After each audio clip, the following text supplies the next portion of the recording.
essa questão da sucessão hereditária com bens situados no exterior, na verdade, sempre esteve na ordem do dia, mas evidentemente que ela está mais ainda na ordem do dia, na medida em que, vou dando uma olhada no que eu vou dizer, mas na medida em que a gente está cada vez mais próximo do exterior, né, circulando mais pelo exterior, negociando mais no exterior, e na medida em que o patrimônio situado fora do Brasil está cada vez mais visível, em especial depois dos planos de repatriação lançados pelo governo nacional. Então, esse patrimônio está cada vez mais evidente na nossa sucessão. Bom, o que acontece numa sucessão hereditária por elementos internacionais? Nós podemos, então, visualizar elementos internacionais numa sucessão em virtude da nacionalidade ou do domicílio do autor da herança, em virtude da nacionalidade ou domicílio do sucessor, ou em virtude de bens situados no exterior. Então, como é que tem que funcionar o nosso mecanismo? Em primeiro lugar, a gente tem que ver o foro competente para aplicar as normas sucessórias. Depois, nós temos que analisar a lei que se aplica à sucessão. E depois, a gente ainda tem que analisar a lei que vai reger a legitimação para suceder, ou seja, a capacidade do herdeiro para suceder. Vamos aqui olhar principalmente para a questão do foro competente para aplicar as normas sucessórias. Para isso, nós vamos começar analisando o artigo 10 da Lei de Introdução às Normas do Direito Brasileiro, que diz que a sucessão por morte ou por ausência obedece à lei do país em que domiciliado, defunto ou desaparecido, qualquer que seja a natureza e a situação dos bens. Então, observe uma coisa.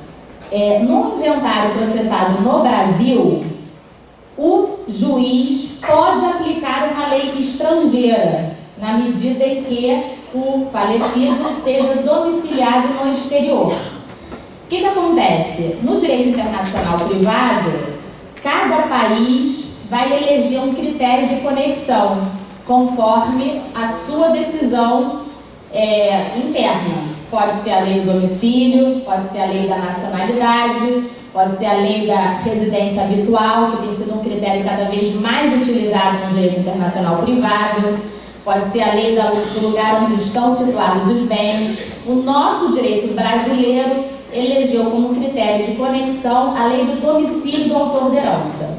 Então, pode acontecer do juiz brasileiro aplicar um direito estrangeiro no inventário aqui processado.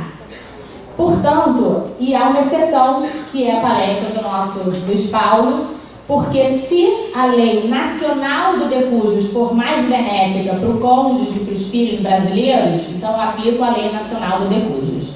Mas a regra geral é a lei do domicílio. Mas observem a parte que eu grifei, qualquer que seja a natureza e a situação dos bens. Então, em tese, deveria existir uma unidade na sucessão, aplicar a mesma lei onde quer que se situem os bens, quer sejam bens situados no Brasil, quer sejam bens situados no exterior. Então, os internacionalistas dizem que o Brasil tem uma vocação para a unidade da sucessão, porque aplica a mesma lei onde quer que os bens estejam, em contraposição a outros países que adotam uma fragmentação da lei sucessória. Ocorre que essa não é uma realidade. Por quê? Porque nós temos que respeitar a soberania dos países, já que cada país vai aplicar as suas leis aos bens que estão situados nos seus territórios. Então, observem também de novo a Lei de Introdução às Normas do Direito Brasileiro, artigo 12, parágrafo 1º. Só a autoridade judiciária brasileira compete conhecer das ações relativas a imóveis situados no Brasil. Depois, o artigo 23 do Código de Processo Civil, dizendo que compete à autoridade judiciária brasileira, com exclusão de qualquer outra, conhecer de ações relativas a imóveis situados no Brasil, em matéria de sucessão hereditária, proceder à confirmação de testamento particular ao inventário e à partilha de bens situados no Brasil. E uma novidade no CPC de 2015, embora já fosse esse o entendimento, mas agora está inserido no Código expressamente, em divórcio, separação judicial ou dissolução de união estável, proceder à partilha de bens situados no Brasil, ainda que o titular seja de nacionalidade estrangeira ou tenha domicílio fora do território nacional. Então, ainda que o artigo 10 da Lei de Introdução às Normas do Direito Brasileiro diga que nós vamos aplicar uma lei única à sucessão hereditária onde quer que os bens se situem, não vamos fazer isso em relação a bens situados fora do território nacional, porque fora do território nacional vai se aplicar a lei do país onde esses bens se situarem. Portanto, o que acontece na prática? Na prática, se reconhece que o Brasil adota a pluralidade dos juízos sucessórios. Então, o que acontece aqui? Chega uma decisão de divórcio que regulamenta a guarda dos filhos, regulamenta o nome da mulher, regulamenta, enfim, alimentos, regulamenta a partilha de bens. Se tiver bens imóveis situados no Brasil, o exequatur, que é, então, o deferimento da produção de efeitos da decisão estrangeira no Brasil, ele é parcial, como aconteceu nessa decisão aqui no STJ, porque até registro aqui que antes a competência para analisar a homologação de sentenças estrangeiras era do Supremo Tribunal Federal e depois passou a ser do STJ. Então, aconteceu o seguinte, que essa decisão foi parcialmente homologada, quanto a partilha não foi reconhecida. De novo, outras decisões. Essa é primeiro um leading case no STF, em que não foi autorizada a compensação, o cômputo de bens situados fora do Brasil em partilha realizada no exterior. E outras decisões que eu trouxe aqui para vocês em que se tentou discutir bens situados no exterior. Em 2002 ficou célebre um caso em que a filha do Jânio Quadros pedia para saber sobre contas no exterior que ele havia deixado na Suíça. E o STJ disse que não, nós não temos competência para discutir, para perguntar sobre contas na Suíça. Essa decisão de 2015 era também um pedido para levantar numerário de depósito na Suíça, e o STJ decidiu que não poderia assim fazer, mas autorizou que se mantivesse a decisão para retirar documentos que existiam no cofre da Suíça. Até curioso, né? Porque como que, também fiquei imaginando, como que a Suíça ia autorizar que ele buscasse documentos que estavam no seu cofre. Mas, enfim, algumas coisas curiosas que vão acontecendo na nossa jurisprudência. Bom, apesar disso, nós podemos verificar algumas mitigações dessa posição da jurisprudência. Por quê? Está um pouco pequeno sem a letra, mas eu tentei trazer as decisões aqui para vocês. Quando o ato que vem de fora, ele simplesmente é homologatório da vontade das partes. Então, quando a decisão vem de fora, ela fala, decide sobre bens no exterior, mas ela é tão somente homologatória de vontade das partes, o tribunal mitiga essa posição e homologa, então, a decisão. Então, foi o que aconteceu nesse caso, que foi uma hipótese em que a decisão concedeu 2 bens situados em São Paulo a uma pessoa que estava estabelecido no testamento, e todos os outros herdeiros tinham concordado. Então, o testamento celebrado nos Estados Unidos, decisão nos Estados Unidos, deferiu o patrimônio no Brasil, situado em São Paulo, para esse herdeiro nos Estados Unidos, todos os herdeiros concordaram, e aí chegou aqui no STJ, ele viu, realmente, eu não sou competente, mas como todo mundo concordou, eu vou homologar. Muito comum também em casos de divórcio com partilha de bens, quando o tribunal percebe que houve um acordo prévio entre os cônjuges, e aí a decisão vinda do exterior apenas ratificou esse acordo prévio. Então, embora a decisão tenha, sim, decidido sobre um bem no exterior, ela apenas decidiu sobre um bem, decidiu sobre um acordo que já tinha sido feito pelas partes. Uma decisão interessante em 2005, foi quando não houve um acordo prévio, mas o tribunal estrangeiro aplicou exatamente a mesma solução que a lei brasileira. Então, o tribunal entendeu, bom, por que eu não vou homologar se aqui no Brasil seria a mesma situação?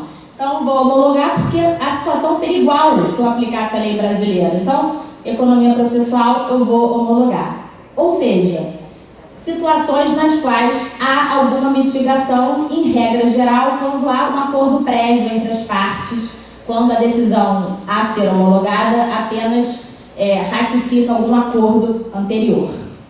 Apesar disso tudo, nós temos um problema sério, né, em curso, que é o problema do imposto de transmissão, né, que está sendo cobrado em relação aos bens situados no exterior. Como nós sabemos, o imposto sobre bens situados no exterior é de competência de uma lei complementar que jamais foi editada desde que a Constituição Federal entrou em vigor. Não obstante esse fato, os estados prevêem em suas leis estaduais a cobrança desse imposto. E a matéria vem sendo discutida. O que os estados alegam? Os estados alegam que, por força do artigo 24, parágrafo 3º, existiria uma competência, eles poderiam legislar sobre a matéria, tendo em vista que haveria uma competência concorrente em relação ao direito tributário, e se não existe norma federal geral sobre a matéria, caberia aos estados assim fazê-lo, reforçando a questão no artigo 34 dos atos de disposições constitucionais transitórias, que daria a eles, no parágrafo 3º, a possibilidade de editar leis necessárias à aplicação do sistema tributário nacional, e com base nesses dispositivos tem entendido que suas leis são inconstitucionais. O assunto é muito, vamos dizer assim, sensível, porque a Constituição deixou a cargo de uma lei complementar justamente porque se quer uma matéria que seja analisada em âmbito nacional, até mesmo para analisar questões de bitributação, porque não é nada agradável que se pague imposto duas vezes em relação à mesma coisa, né? Paga no exterior e paga no Brasil também. A gente sabe que em relação ao imposto de renda, por exemplo, existem pactos de bitributação, você aproveitar o imposto pago no país signatário aqui no Brasil. Então, como que eu vou poder fazer isso em âmbito estadual? É impossível, só em âmbito federal. Então, não é por outra razão que esse assunto ficou a cargo de uma lei complementar, né? Portanto, a questão é realmente bastante complicada. O assunto hoje está no STF, um tema de repercussão geral, não é? Ainda não julgado, mas parece que essa decisão animou alguns estados a declarar suas leis constitucionais. Está ainda no limbo, né?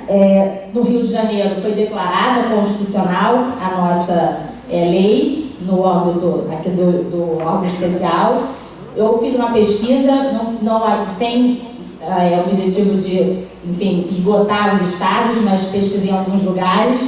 No Rio Grande do Sul, decisão dizendo que é constitucional a cobrança, embora tenha achado uma decisão agora recente, mandando sobrestar a questão até o julgamento do Supremo. Em Santa Catarina, uma decisão de 2013, anterior a essa situação do Supremo, dizendo que era constitucional a cobrança.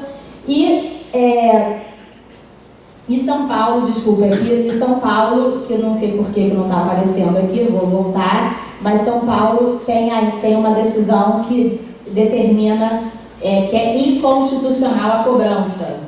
Ainda está aplicando essa mesma decisão, foi anterior à decisão do Supremo, e São Paulo ainda tem aplicado a inconstitucionalidade da cobrança desse imposto de transmissão. Enfim, esse é um ponto importante. Um outro ponto sensível é a questão... Estou voltando, né? Estou voltando?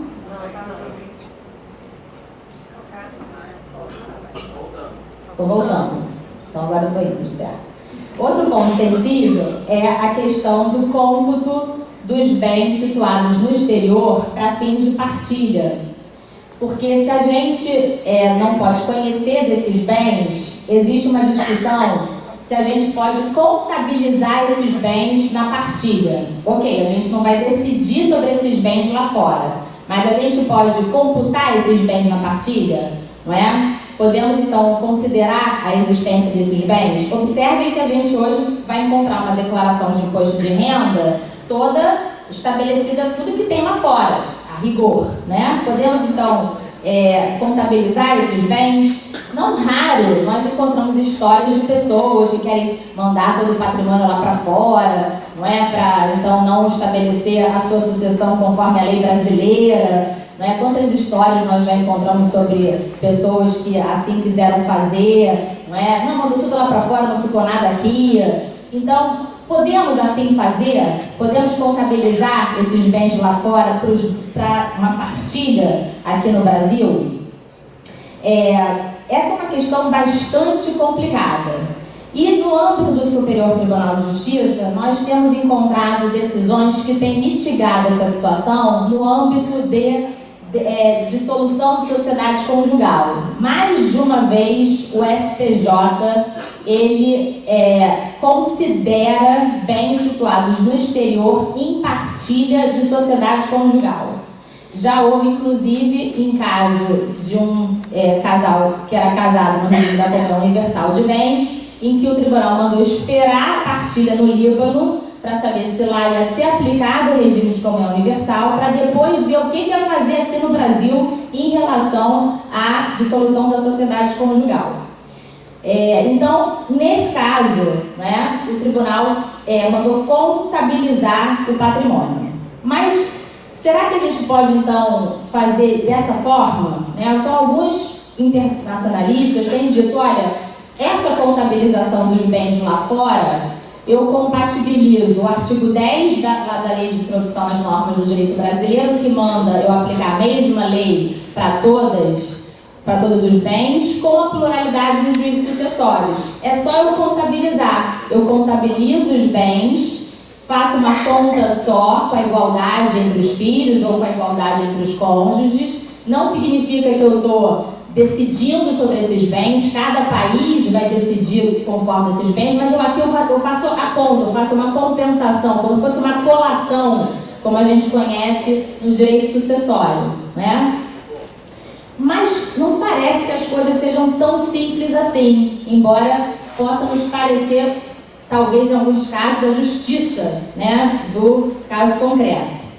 E aí, nos meus estudos, né, nos meus pensamentos sobre isso, muitas vezes eu falo, não, claro que tem que compensar, é um absurdo a pessoa que manda tudo lá para fora e deixa todos os filhos aqui à míngua. E depois eu ficava pensando quantos problemas que a gente pode enfrentar diante de uma situação dessa forma, né? E aí comecei aqui a elocubrar os nossos problemas.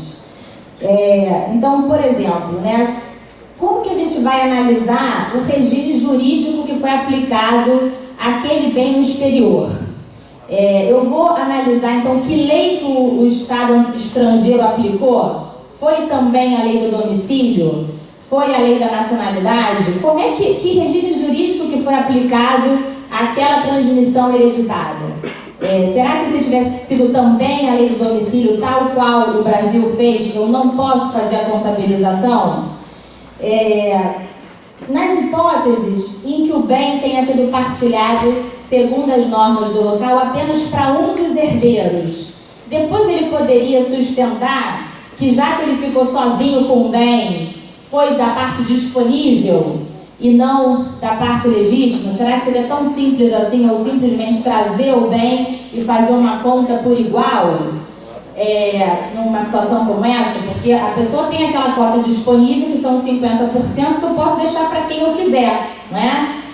Não poderia interpretar uma destinação de um patrimônio do exterior dessa forma? Como valorar, né, o bem no exterior de uma forma fidedigna? Como contabilizar os impostos de transmissão pagos no exterior? Vão ser compensados? E diante de disposições de última vontade, como que eu vou fazer essa análise? Se não houver mais bens no Brasil, como é que eu vou compensar? Vou ter um crédito a executar no exterior? Como que eu vou fazer isso? Então, realmente, a compensação pura e simples, não sei se parece exatamente ser uma solução assim tão fácil, né? A gente estabelecer como regra geral que uma hipótese como essa. Que a gente tem que pensar sobre isso, não há dúvida. Mas será que a compensação é uma situação tão simples assim? Ao meu ver, em algumas hipóteses, a gente tem que aceitar a compensação. Por exemplo, quando há um acordo entre os herdeiros, não é? Quando os herdeiros ajustam isso, eles combinam que assim será, porque aí eles próprios estão estabelecendo dessa forma. Quando o testador assim determina, em planejamento sucessório, no seu testamento, ele determina que sejam contabilizados todos os seus bens. Aí observem, tanto numa hipótese como na outra, a decisão brasileira não vai determinar a transmissão do bem. Quem vai determinar a transmissão do bem vai ser o Estado estrangeiro. Mas aqui no Brasil a gente vai só contabilizar esses bens para os fins da partilha.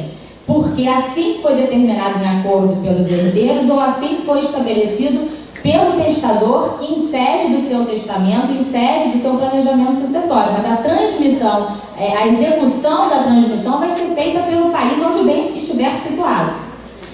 E uma última hipótese que a gente poderia elocubrar e pensar seria se os bens estivessem ainda no Brasil, mas tivessem sido transferidos por meios que nós pudéssemos reputar fraudulentos para estruturas societárias no exterior, em claro propósito de fraudar legítima, e eventualmente a gente pudesse visualizar uma hipótese de desconsideração da personalidade jurídica, né?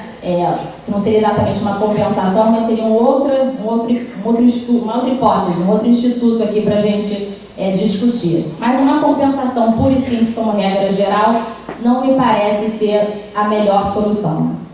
Qual seria uma solução, né? Acho que a solução está meio longe.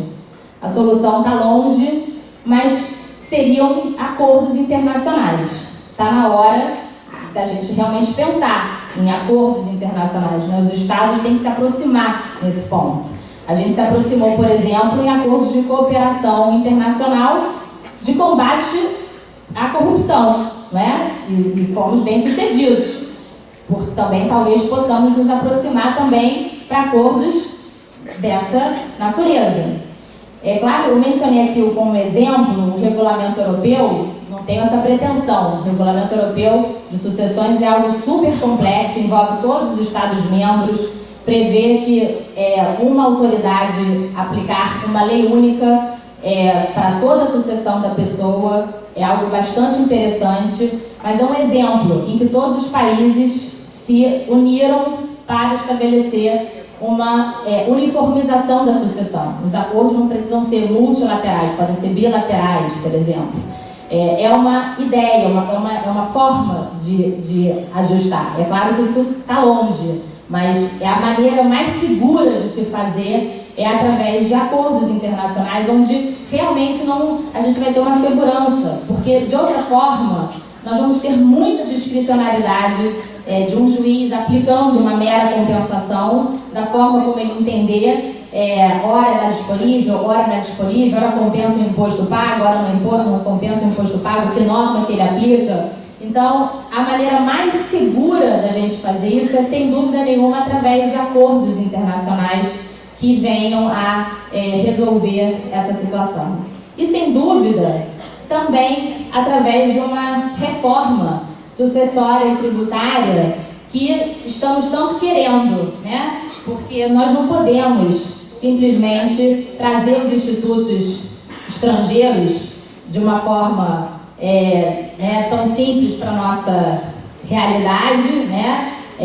Temos tantas coisas interessantes em outros países, mas que não se encaixam na nossa realidade, né? Nós não podemos interpretar o nosso direito sem a luz do direito estrangeiro, sem o nosso cuidado, né? Então a gente também não pode esquecer que a gente tem um texto legal, né? Não podemos fazer com que o nosso texto legal seja um mero detalhe, porque nós precisamos realmente pensar na nossa legislação e buscar então uma reforma, se a gente também não está, se a nossa legislação não está condizente com aquilo que se quer e são os anseios da sociedade, né? Uma reforma tanto sucessória quanto uma reforma legislativa tributária. Então, são essas considerações, é um tema bastante espinhoso, né? Bastante difícil e um tema aberto para a nossa discussão. Muito obrigada.